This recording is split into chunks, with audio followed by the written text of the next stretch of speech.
El tiempo de la cosecha ha llegado, somos el trigo de Dios, pero el camino recorrido ha sido muy largo desde que fue sembrada la semilla hace más de 2000 años hasta hoy en día. ¿Qué reflexiones nos ha dejado ese camino a veces tan espinoso que hemos tenido que recorrer como humanidad?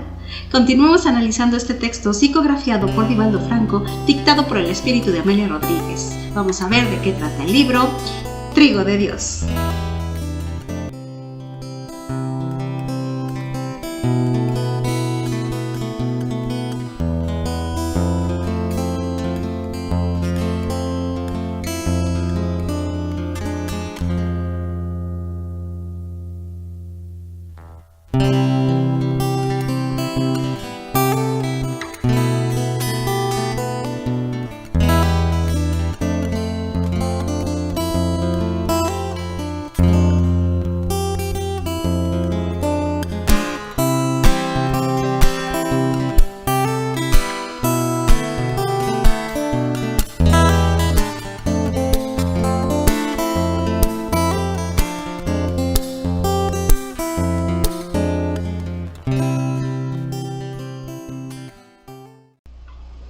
Ya hablamos ampliamente en el video anterior de la riqueza oculta en la metáfora del trigo de Dios, que compara la siembra de trigo con las almas humanas sembradas con la semilla del amor del Evangelio. Ahora continuaremos con este repaso que hace la autora Amelia Rodríguez sobre aquellos días de siembra, sobre los tiempos del Maestro, que nos resalta la importancia de recordarlo, la importancia de hablar de ello y de todo el legado que nos dejó. Ella dice que colabora con sus narraciones con lo poco que pueda aportar para reforzar esa evidencia histórica de la figura, de la existencia del Maestro, de la figura de él en el presente, ya que considera que actualmente tenemos ese problema, ¿no? Que a pesar de las evidencias históricas que hay, que existen, de que existió el Maestro, valga la redundancia, hay narrativas, hay distintos autores que lo mencionan en sus obras, pues mucha gente sigue sin creer que el Maestro existió, que la figura de Jesús es solamente un mito, que en realidad nunca existió, ¿no? Entonces aquí surgen varias cuestiones, porque es que evidencias existen, son evidencias históricas, como les decía, escritos, libros de aquella época, archivos donde se menciona por ahí el nombre del Maestro, y a veces las evidencias no son suficientes para sustentarlo ante las personas más críticas, ¿no? Que no quieren creer ni siquiera en su existencia, vamos, ya no digamos en todo lo demás, ¿no? En su palabra, en su evangelio, en su divinidad, en muchas cosas, no creen ni siquiera en su existencia. Pero uno de los referentes, quizás el más conocido, al que hacen referencia los investigadores de las evidencias de que el Maestro existió, pues es ni nada más ni nada menos que el historiador judío Flavio Josefo, que nació en el año 37 después de Cristo, o sea, despuesito de que él fue crucificado. Nació Flavio Josefo en Jerusalén, en plena época del cristianismo incipiente. Le tocó vivir esa efervescencia de los apóstoles esparciendo la semilla del Evangelio, pero más que nada le tocó vivir la efervescencia de la guerra con Roma, que ya sabemos en qué terminó esto, ¿no? En el año 70, que terminó la derrota y expulsión de los judíos de Jerusalén. Pues bien, ahí, en ese Jerusalén, ahí creció y ahí vivió Flavio Josefo. Y él ya posteriormente fue llevado a Roma, fue protegido por el emperador y desarrolló entonces todos estos libros hablando de la historia judía.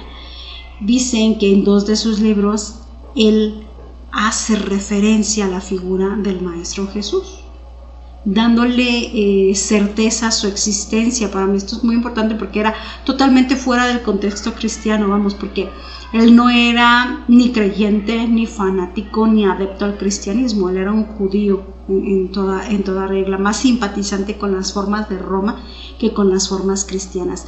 Así que no tenía influencia alguna o interés alguno en que la imagen del Maestro Jesús permaneciera en nuestras mentes o su legado permaneciera en el mundo. Simplemente, como un historiador, mencionó ese fenómeno incipiente que estaba generando la figura del Maestro Jesús y su legado. Para mí, pues eso es una evidencia de peso, ¿no? para algunos pues no lo es.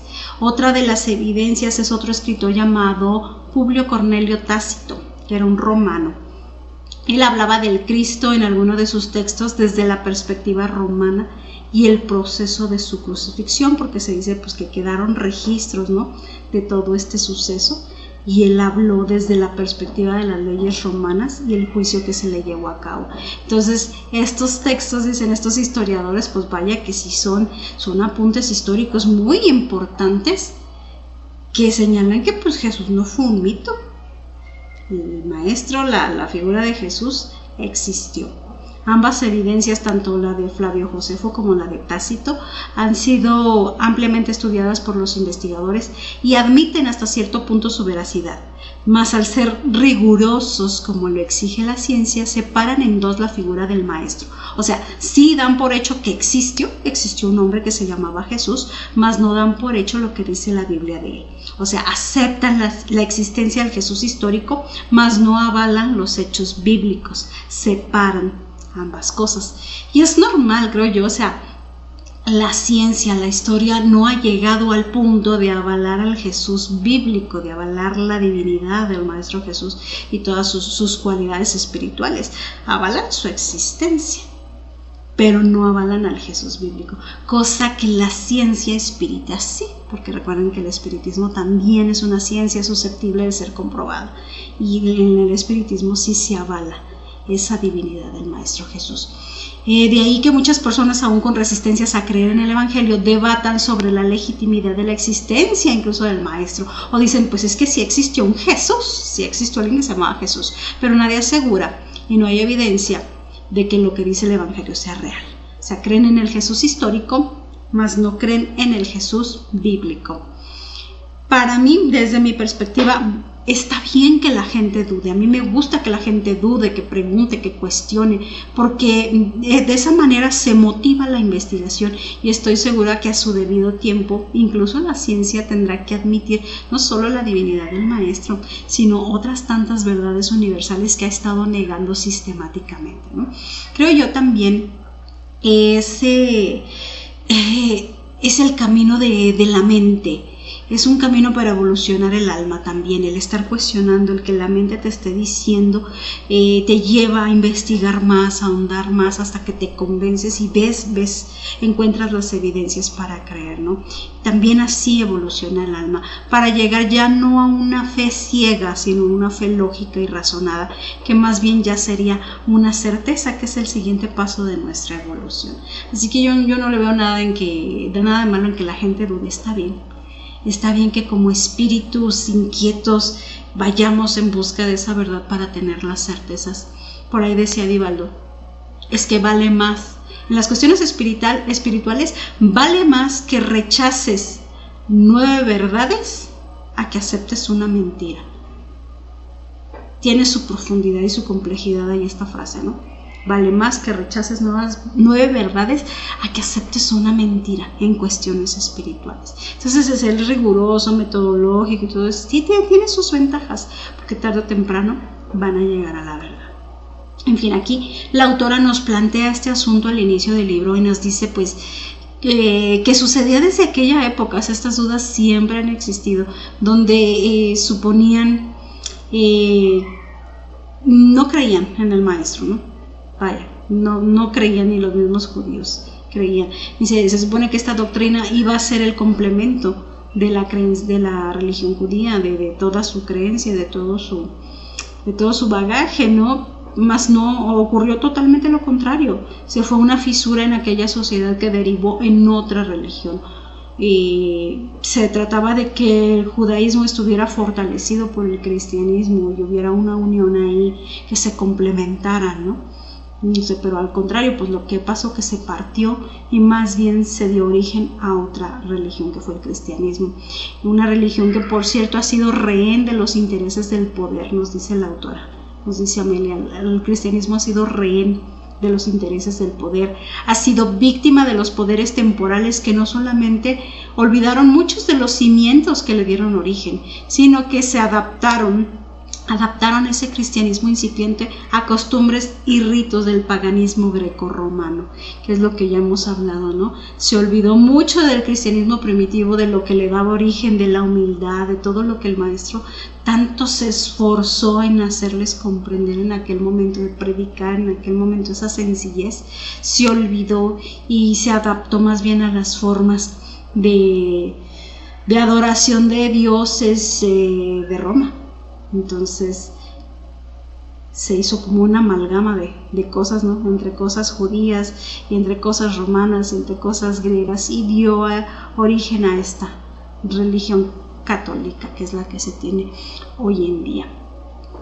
Por eso nos dice Amelia que era necesaria la segunda siembra, o sea, el espiritismo, para volver a los cimientos de aquel cristianismo primitivo y puro, que creo yo que el espiritismo sí reúne esos elementos para exaltar y convencer y motivar el intelecto, y también inspirar el corazón e inspirar la fe de las personas, o sea, ir en ambos sentidos, para las personas que se acercan al conocimiento a través de la mente, al conocimiento espiritual, y para las personas que se acercan al conocimiento espiritual a través del corazón. Y el espiritismo creo que tiene esas dos, tiene el convencimiento que da la lógica para la mente y la inspiración que da el amor para el corazón. El espiritismo viene a llenar esos huecos que ha cargado la doctrina cristiana por la deformación misma que el tiempo y los atropellos del poder han hecho en ella.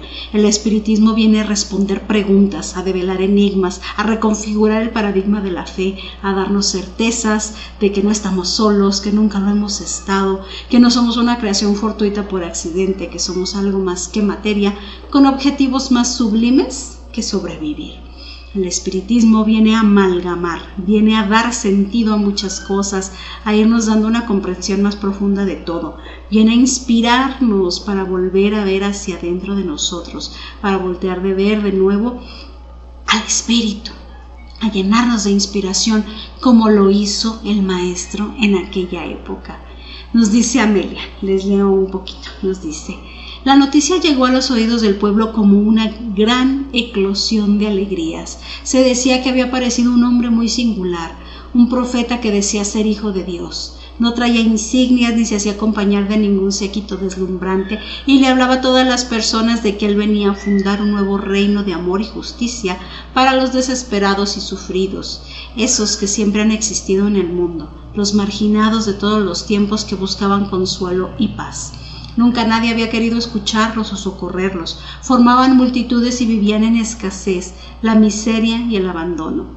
Que alguien se interesase por ellos, vaya que era una gran sorpresa, algo desconcertante a lo que no estaban acostumbrados. Por lo tanto, la buena nueva, el Evangelio, se esparció con velocidad y se corrió también la noticia de que él hablaría el próximo sábado en un monte próximo a Cafarnaúm.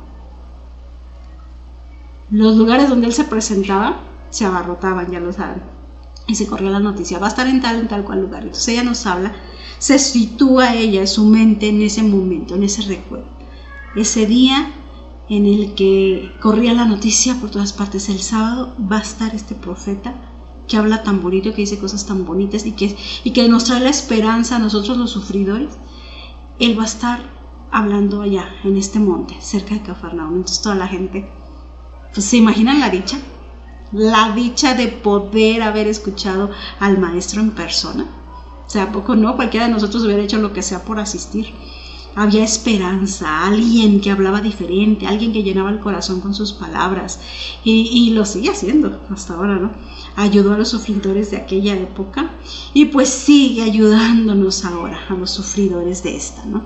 Nos cuenta Amelia de una manera espectacular ese primer encuentro del Maestro Jesús con Pedro, con Cefas, que es su nombre original, ¿verdad? Sin latinizar, antes de que lo latinizaran. Cefas, Simón Pedro, un hombre importantísimo en el ministerio del Maestro, porque quizás era quien más nos representaba. Ya hemos hablado al respecto, ¿no? Cómo cada apóstol fue elegido para representar una parte de la humanidad.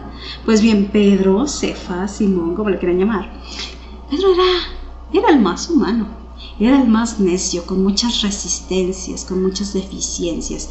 Tanto así que nos dice Amelia que en ese preámbulo del sábado donde se iba a presentar el maestro, donde la gente estaba entusiasmada por ir a verlo, pues Pedro solo pensaba en la ingenuidad, en la ignorancia de las personas, al creer en las tonterías de cualquiera que les dijera que era profeta. Les tenía hasta un poco de lástima. Los veía hablar de que vamos a ir y tú no vas y eso, y toda la gente por otra decía, ay, qué gente, ¿cómo pueden creer en esto? O sea, ¿cómo? Dice, no obstante que su hermano Andrés y otros amigos que querían ir y le incitaban y le decían, o sea, Pedro decía, ay, por favor, yo no voy a hacer eso, yo no soy tan tonto como para caer en eso, no soy tan ingenuo. Y lo decía, pues él no iba a ir, pero algo en su interior se agitaba, ¿no? Algo ahí, esa vocecita de la conciencia que a veces nos dice, ven, hazlo. Y dice Amelia, pues llegó la mañana del sábado, ¿no? La mañana de la cita que iba a tener el maestro con las personas. Y las multitudes de enfermos, de sufrientes, en caravanas pasaban por las calles. Y empezaba este ajetreo. Plática, ruido, quejidos de los enfermos que iban ahí caminando, haciendo un esfuerzo para llegar a la cita, todos enfilándose al punto de encuentro con el maestro, y Pedro ahí resistiéndose. Le daba caridad, dice que sentía caridad, sentía misericordia por las personas, veía tantos sufridores caminar y arrastrarse, pero él decía, ¿para qué hacen eso? No sean tontos, o sea, ¿a qué van? O sea, veía y vea esta, ¿cómo va ahí en esas condiciones? Los cojitos, los enfermos, los viejitos, decía, ay, esta gente, o sea, se conmovía de verlos y empezaba a sentir algo así, algo ahí adentro que no sabía qué era. Entonces, como quizás, me pongo a pensar, digo, como quizás alguno de nosotros, ¿no? Hubiera estado en esas situaciones, o llegó a estar tal vez ante el llamado del maestro, cuando recibimos todos ese llamado, que llegamos a creernos muy inteligentes, muy intelectuales y decimos, ay no, es que no, yo no soy como esos tontos, yo no soy de esos borregos que van a misa, de esos borregos que andan en las cosas esas, yo soy inteligente, yo soy científico, yo creo en la ciencia, yo creo en lo que puedo ver, y lo digo por mí, y nos sentimos con ese ego de pobre gente tonta, y desde ahí no los bajamos, ¿no? Yo no voy a eso, ¿cómo pueden creer? Y no soy de esos fanáticos, pero internamente al sentir el llamado te quema las entrañas y hay algo que te dice, y si sí, y si vas, y si sí. Y pues le ganó la curiosidad a Pedro, ¿no? A Simón, en ese entonces era Simón, le ganó la curiosidad a Simón y ahí va.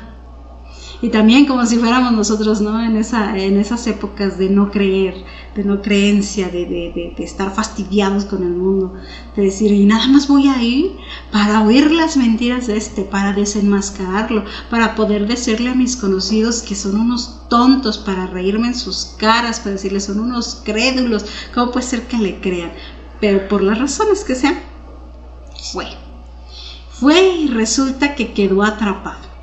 No por las palabras precisamente del maestro, que en ese estado en el que iba de juicio no le entraban directamente al corazón, sino por un acontecimiento muy, muy peculiar que ocurrió. Llegado ya el momento en el que el maestro pues iba a salir, estaban todos ahí reunidos en el monte, imagínense, con la expectativa, y el maestro apareció, acallando las multitudes, ¿no? Así como que se va apagando, así que es como yo me lo imagino, sé que se va apagando el ruido y ya salió, va a ver qué nos va a decir. Sale el maestro y empieza a hablar, y desde que empieza a hablar, o sea, dice, ¿qué hora es esta para la gran revolución del reino de Dios? Las criaturas del mundo se someten a las aflicciones que experimentan, se aferran a todo cuanto es efímero. Son pasajeros los placeres, el poder, la fortuna, la salud y el propio cuerpo. Esa ilusión de gozo es la generadora de sufrimientos, en razón de la transitoriedad y de cómo pasan las cosas, por más que sean retenidas. Cuando comienzas a disfrutar de esas cosas pasajeras, pronto ya se hallan en decadencia y de paso te dejan memorias, frustraciones, ansiedades nuevas, amarguras. El hombre prudente y sabio, en cambio, que piensa en el mañana, reserva los bienes duraderos y eso favorece su tranquilidad y su reposo. Esos bienes eternos son las acciones de amor que proporcionan paz, el esfuerzo para domar las pasiones inferiores que ofrece la felicidad. Y ahí el maestro hace una pausa, ¿no? Una pausa que dice una pausa oportuna para facilitar las reflexiones, para que la gente pensara en lo que estaba diciendo, porque por más que utilice palabras sencillas como estas, ¿a poco no ustedes se quedan como, ay, ¿qué dijo? Imagínense también en aquella época, a ver, ¿qué dijo? Déjame pensar. Entonces hizo una pausa para que reflexionaran y luego continuó y les continuó diciendo, yo les invito a venir conmigo para la fundación de una nueva era, que se instalará en los corazones, modificando las estructuras actuales e instaurando el primado del amor. Y cuando él iba a continuar hablando, una mujer de las tantas y tantas personas sufridoras que fue, lo interrumpió y a mí en lo personal pues me pareció esa interrupción, díjole, así como ejemplificadora de todo lo que les está diciendo. O sea, el maestro les acababa de hablar de que sufrimos por el apego que tenemos a las cosas materiales, incluso al cuerpo, a la vida, a la enfermedad, a las cosas transitorias, que no las vemos como transitorias, que las vemos como nuestra realidad, como lo palpable, lo que yo tengo ahorita. Yo ahorita tengo un dolor, tengo una enfermedad, tengo esto, las cosas del espíritu me vienen valiendo 2 pepinos, yo tengo esto, tú me hablas del espíritu, pero yo tengo esto. Y el maestro les decía, es que sí, o sea, tu apego a las cosas materiales y a todo lo que crees que es tu realidad es la causa de tu sufrimiento. Ven y escúchame de cosas más sublimes que te estoy hablando del espíritu y vas a ver cómo cambia esta realidad. Pero esta mujer lo interrumpe. O sea, él comenzó a hablarles de todo esto, de que es que no tiene que ser así, es que hay que poner, como les digo, la mirada en objetivos más sublimes, en cosas que nos eleven. Y esta mujer, no, espérame. Esta mujer traía en sus brazos a una hijita enferma, una niña que estaba ciega. Y entonces ante su dolor y ante no entender, parte es por no entender, no comprender lo que él estaba diciendo, que dice, sí, pero yo he oído, o sea, que tú puras personas y que yo tengo mi dolor. Es muy bonito todo lo que dices, que no sé qué quiere decir, pero yo tengo mi dolor. Le interrumpe y le dice, o sea, es que si, ¿qué le dijo? Si tú curas a mi hija, yo te sigo. Tú cura a mi hija y yo te sigo. O sea, se entiende el dolor de madre, ¿no? Se entiende el dolor de la enfermedad, o sea, se entiende. Pero también observamos ese estado de la conciencia que era representativa de la humanidad de aquella época y quizás de esta también. O sea, sí, lo que diga, es como si ella le dijera, sí, lo que digas, lo que quieras, no te entiendo nada, no sé a qué vienes, no sé de qué me hablas, pero tú cura a mi hija, resuelve mis problemas, arréglame la vida, aunque no entienda lo que digas. A mí me importa la solución de mi problema ahorita, porque a mí me duele ahorita, porque yo tengo este problema ahorita. Y si lo solucionas tú, tienes mi lealtad.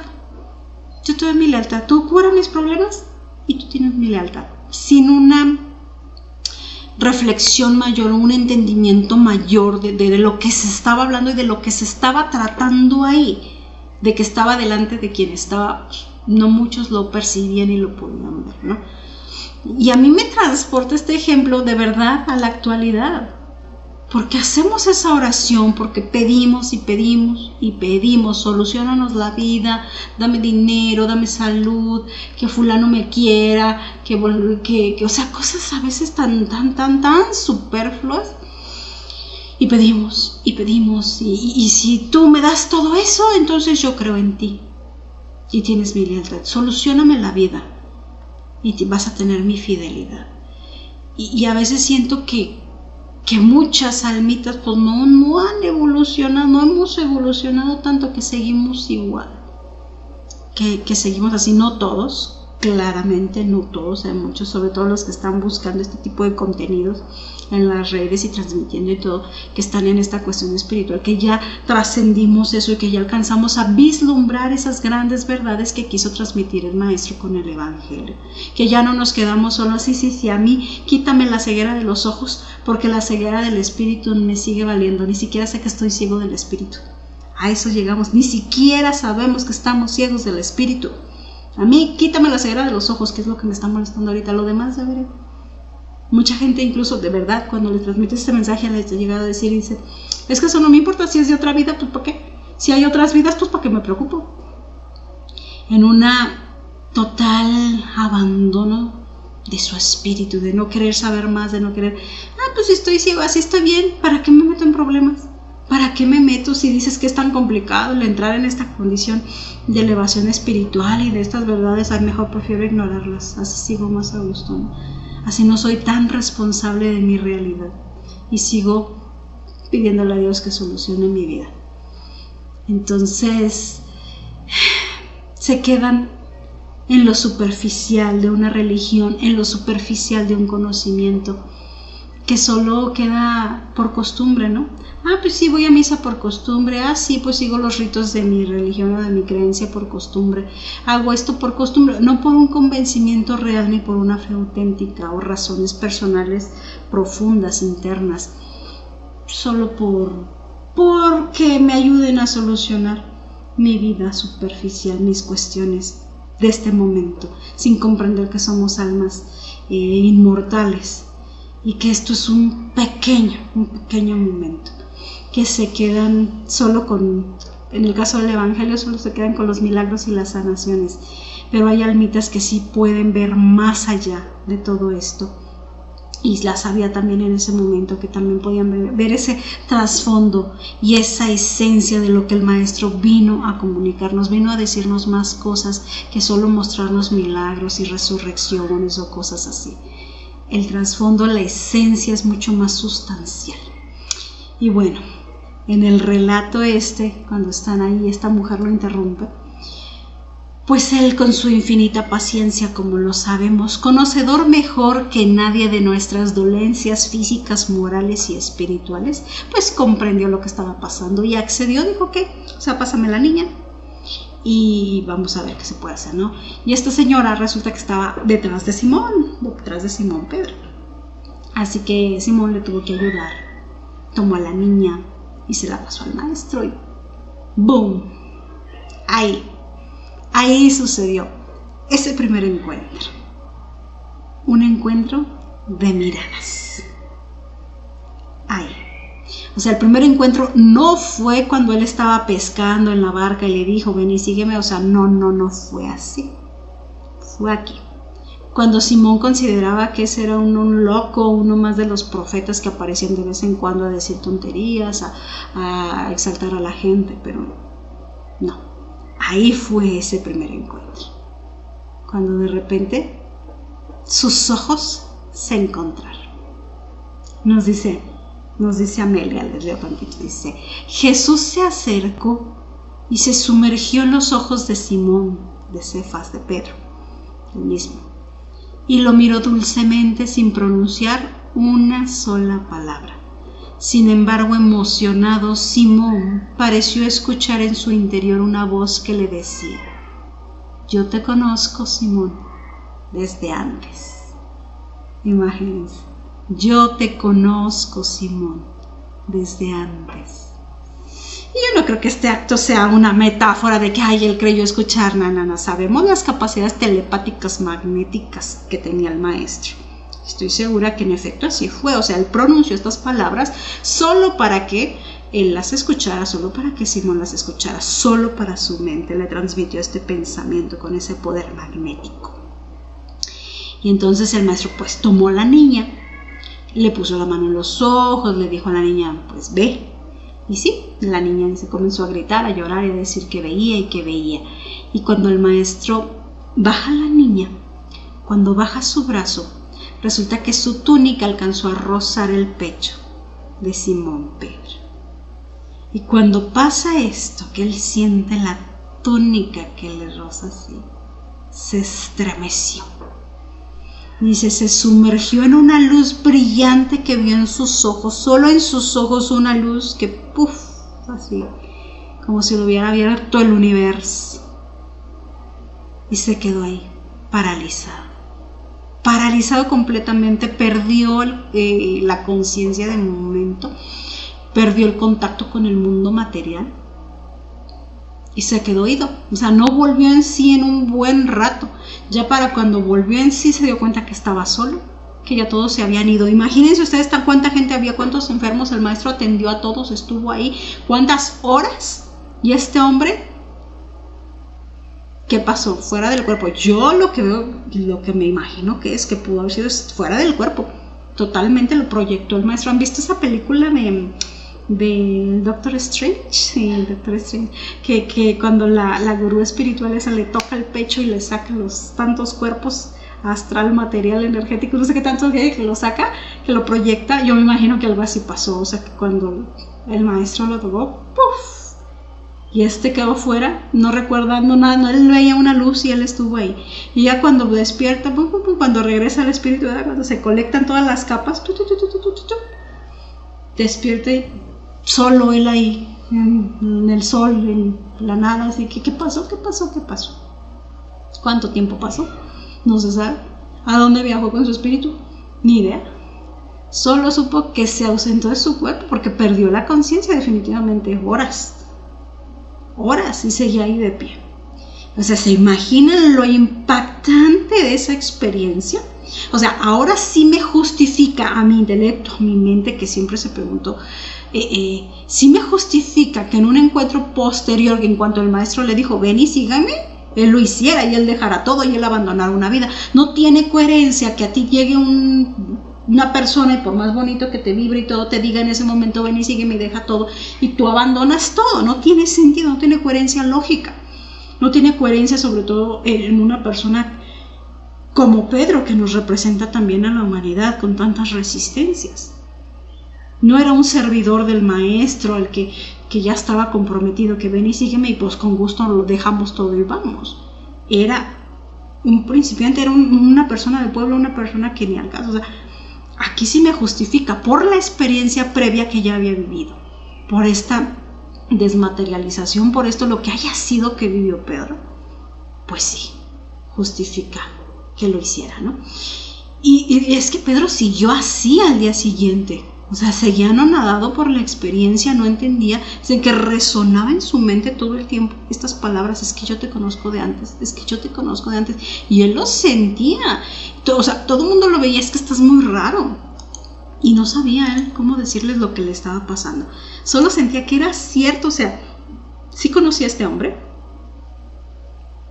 desde sabe cuándo no sabía, y también lo amaba.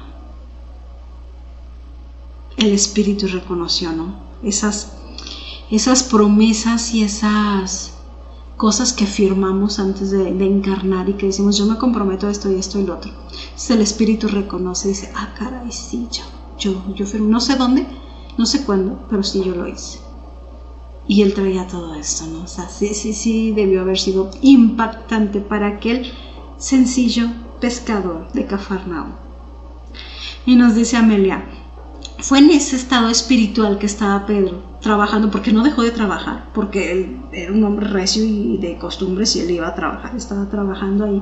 Era una hermosa mañana cuando él estaba organizando las redes ahí con su hermano, cuando de repente fue sorprendido por la presencia de aquel amigo de otras épocas, de otros tiempos, de que no sabía de dónde, pero se les acercó, se les apareció ahí y con una voz inolvidable les hizo una invitación muy particular y les dijo, síganme y los haré pescadores de hombres. Entonces sí dice, sin ninguna contestación, sin ninguna palabra, ellos abandonaron las redes y dominados por su presencia, embebidos en esa presencia magnética, los siguieron.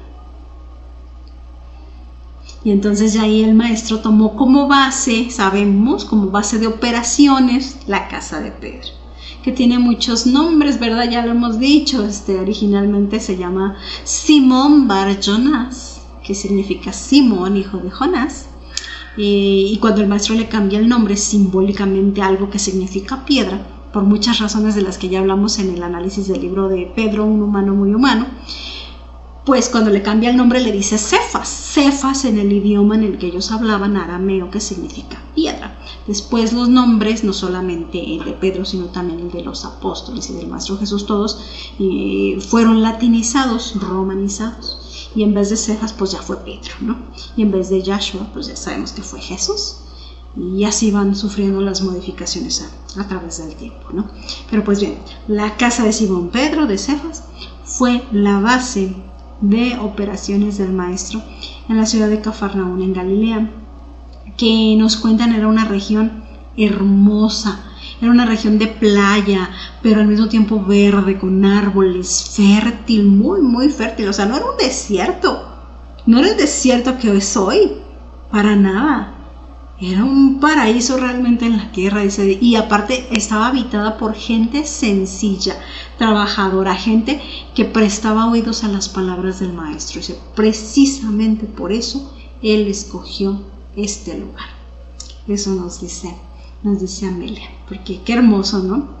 Estos pequeños detallitos que ella nos va contando, que nos va aportando a las historias que ya conocemos, que no son nuevas para nosotros porque hemos estado estudiando el Evangelio, ¿no? Pero que sin duda nos hace, como que le saca más jugo, como que le da mayor profundidad y entendimiento, y eso alimenta mucho el corazón porque nos hace vibrar en una emoción muy peculiar, al menos a mí. No sé a ustedes, me encantan estos pequeños detalles que Amelia nos va aportando por ahí. Y todavía Amelia nos enriquece un poquito más el asunto con una nota muy particular de ella sobre este asunto que ya comentábamos, ¿no? Con lo que pasó con la mujer que lo interrumpió, que es un ejemplo muy claro de todo lo que hemos estado hablando aquí. Porque claro, en ese momento a la mujer le llovieron miradas, o sea, como de los mismos que estaban presentes, decían, ¿por qué lo interrumpes? ¿Cómo lo interrumpes ahorita? O sea, mujer, espérate, estás sabiendo que está hablando, espérate, ahorita nos atiende, ¿no? Pero ella, pues impaciente, expresó lo que más le preocupaba a ella, que era lo que traía. Y es lógico, ¿no? Pero Amelia también nos habla un poquito de ese pasaje, con reflexiones un poquito más profundas de por qué como humanos somos así, por qué como humanos cuando llega alguien a darnos el manjar completo de la palabra del maestro, a veces nos centramos en pequeñeces, nos confundimos con las formas en vez de fijarnos en la esencia, fijarnos en el fondo, ¿no? Y así tendemos a ser los seres humanos.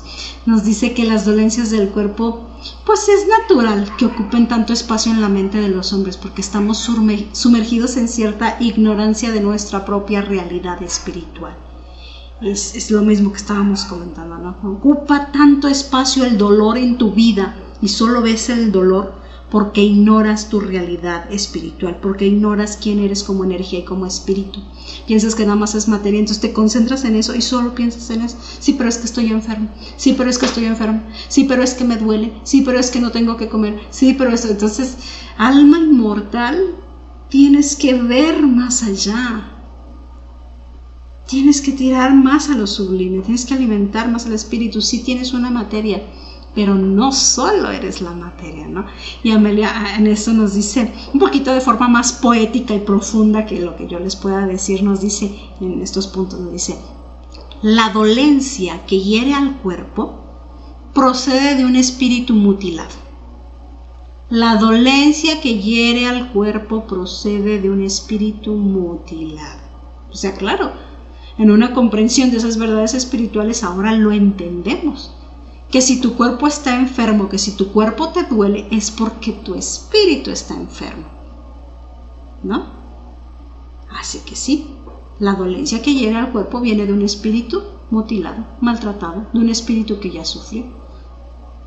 Porque nos dice también Amelia, el espíritu enfermo tiene sus raíces en las imperfecciones que nos caracterizan. O sea, dice, si me duele el cuerpo es porque el espíritu está enfermo. Pero si el espíritu está enfermo, es porque yo actué mal. Es por mis imperfecciones, es por mi manera de proceder. Yo enfermé mi espíritu con mi manera de proceder. También ya lo comprendemos, que el espíritu enferma por nuestras debilidades enferma por nuestras malas inclinaciones, enferma por nuestras malas acciones.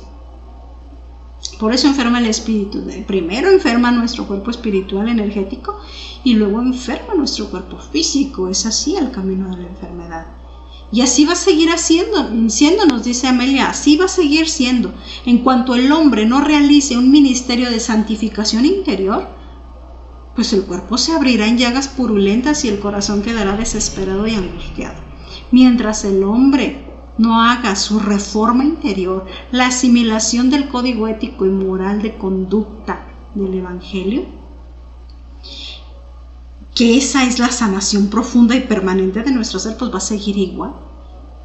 O sea, no solo por encimita arreglar el cuerpo, arreglar lo que veo, arreglar lo que me urge, lo que me duele, lo que siento, como lo dice Amelia. O sea, no es solo arreglar esto que yo veo como mi presente y mi realidad, porque esto es temporal. El maestro vino a ayudarnos a arreglar más profundo, a arreglar más adentro, a arreglar lo que es permanente, lo que es perecedero. Lo dice mejor Amelia, lo dice, es que el maestro, siendo el mensajero de la cura total, de la cura eterna, les ayudaba y se detenía a remendar los harapos orgánicos que las mentes invigilantes, que las conciencias aún infantiles volvían a romper. O sea, aquí está, en este párrafo está el contenido, el concentrado totalmente. Él, el maestro, era el mensajero de la cura total. Él te trae la cura total, la profunda, la eterna, lo sustancial, para que no necesites más sanaciones, más curas, no nada. O sea, te da la solución, el espíritu. Sana el espíritu. Si sanas el espíritu, si corriges el espíritu, si corriges la energía, corriges todo. Si nada más estás remendando el harapo orgánico, este es el harapo orgánico. ¿Qué es un harapo? El harapo es una prenda de vestir que hemos usado tanto y que hemos maltratado tanto y ensuciado tanto que ya está desgarrada. O sea, ve la metáfora, me encantan las metáforas de Amelia Rodríguez. El harapo orgánico, este cuerpo que has mal utilizado, maltratado a través de las vidas, que es tu envase. Si nada más nos preocupamos de remendar este harapo orgánico, que nuestra mente viciada, que nuestra mente no vigilante, que nuestra mente, que nuestra conciencia baja, que nuestra baja conciencia ha lastimado, pues esto se va a volver a enfermar, porque aparte como no corregiste lo que la enfermó, la energía, las acciones, lo que de origen la enfermó, no lo corriges, las causas espirituales, pues se va a volver a romper tu harapo. Y ahí viene este ejemplo que les digo, esta mujer, o sea, le está hablando el maestro de las curas eternas, le está hablando de cómo el espíritu, de cosas tan sublimes, y llegamos nosotros con nuestra franca ignorancia. Sí, pero remiéndame mi harapo. Es que yo te estoy enseñando a que tengas una vestimenta mejor, a que la produzcas, a que tú mismo, No, ahorita remiéndame mi harapo. Dice, sí te remiendo el harapo, pero mira, también escucha. No, a mí remiéndame el harapo y ya después vemos. O sea, es grande este ejemplo de lo que pasó con esta mujer. Y las palabras, como lo dice Amelia, encerrando tanta profundidad que a mí simplemente me fascinan. A mí me enchinan la piel cuando yo la leo, porque medio vislumbro la profundidad, me tengo que detener a leer para comprenderlo. Y decir, es que es cierto, ¿no? Me pone a mí también en perspectiva, porque yo también, pues somos humanos, a mí también me duele. Y yo también hago oraciones diciendo, ay, Padre, quítame este dolor, porque me duele. Y no ves más allá, ¿no? Es que hoy no voy a trabajar, hoy no voy a leer porque es que me duele. Entonces, a ver, la visión más allá, hay que aplicarlo a la vida y no es fácil. Cualquiera que esté en esta experiencia sabe que no es fácil. Pero todas estas reflexiones nos ayudan a encaminar y a decir, ay, es que sí es cierto, vamos a dejar de quejarnos, vamos a dejar de ver nada más la materia como nuestra esencia, somos más que esto, ok, vamos a trabajarle, vamos a entrarle. Es maravilloso la enseñanza que nos deja. Y esto es totalmente, o sea, lo que les decía, pues el maestro hablando de la cura para ser un espíritu inmortal que llegue a todas las realizaciones como humanidad. Y la señora pues ahí, representante de nuestra humanidad, diciéndole, es que sí, qué bonito, muy bonito lo que tú dices, pero remienda mis harapos, soluciona mi problema ahorita, porque la ahorita es lo único que yo puedo ver, porque la ahorita es lo único que a mí me duele, porque de otras vidas yo ni me acuerdo si me dolió, y en las siguientes todavía ni pasan, o sea que me voy a apurar, o sea, a mí cúrame, para seguir con mi vida. Y porque así sucedía, porque muchos prometían, no, sí, yo te sigo, sí, yo te escucho, tú cúrame y yo te escucho, pero resulta que salían de ahí curados y volvían a las andadas, y volvían a lo mismo, volvían a las mismas acciones que los habían enfermado en origen. Entonces el maestro veía ese desperdicio y él sabía lo que iba a pasar, entonces él curaba con mucho amor a las personas y decía, pero es que, ¿de qué sirve que los cures si van a volver? Si van a volver a enfermar porque no toman el agua de vida, que los va a mantener sanos en espíritu.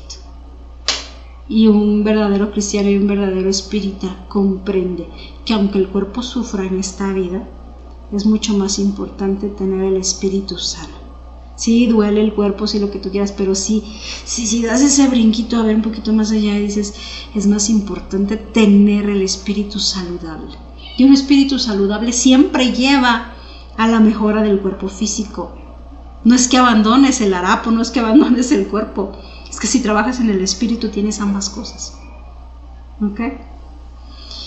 Y esa es la solución. La solución no era remendar nada más el harapo orgánico que dañamos por falta de conciencia. La solución es y siempre ha sido comprender que soy más que materia, más que esta materia temporal.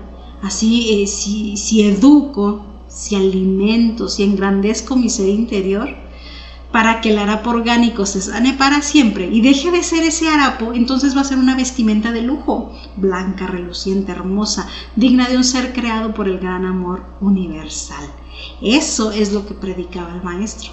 Pero muchos tristemente solo se quedaban y se siguen quedando con la cuna superficial, con las cuestiones superficiales, en vez de ir a lo profundo, ¿no? Qué raro, ¿vieron? Algo quiso entrar a mi boca. No sé qué era, una mosca o algo. Es que no hay nada aquí. Bueno, algo quiso entrar a mi boca, fue extraño. Perdón, fue una mosca, creo, un zancudo, no sé qué entró por aquí. Pero la cuestión es esa. La cuestión es que no nos quedemos solo con lo superficial, que vayamos un poquito más allá.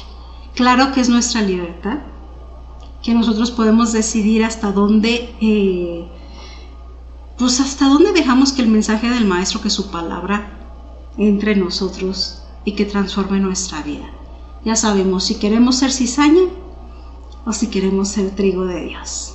Esto es maravilloso, ¿no? Maravillosas estas reflexiones de Amelia Rodríguez, que siempre me llevan a divagar, pero no, está bien, está perfecto, porque así es como hacemos nuestras esas reflexiones, dándole vueltas. Yo se lo platico a una u otra persona. Antes de hacer este video yo platico con otra persona y le platico, mira esto y esto y lo otro, y así me lleva a más reflexiones y a más riqueza, y yo les puedo compartir también tantito más. Pero es maravilloso, me encanta cómo escribe esta mujer, ¿no? Y yo quisiera seguir y avanzando y hablar más del libro, porque llevamos bien poquito, llevamos unas cuantas hojas del libro. Pero es que no lo puedo evitar, sus reflexiones son tan ricas que vale la pena ampliarlo, ¿verdad? A ver cuántos videos nos lleva a terminar este libro. Pero bueno, también hay que hacer un alto necesario para las reflexiones, para asimilar bien las ideas que se están exponiendo, ¿no? Porque yo también, no crean, yo tengo que regresar a veces a ver los videos para decir, a ver cómo fue, y verme a mí misma, y a veces digo, ¿a qué hora dije eso? Yo ni me acuerdo, pero lo veo y me vuelvo a inspirar y a reinspirar para repasar estas reflexiones y si lleguen a lo más profundo. Y tienen que convertirse, estas reflexiones tienen que convertirse en cambios de vida. De nada les va a servir, aunque estén viendo y leyendo el evangelio y haciendo todas sus cosas, si no los lleva a hacer cambios en su vida, no les está sirviendo, No solamente es acá en la teoría y en el pensamiento, es en la práctica. Entonces vamos a hacer este alto aquí en en este libro para que se vayan a hacer sus reflexiones y que lo trasladen a su vida. Así que vamos a dejarle por el día de hoy. Muchas gracias por su compañía y nos vemos la próxima.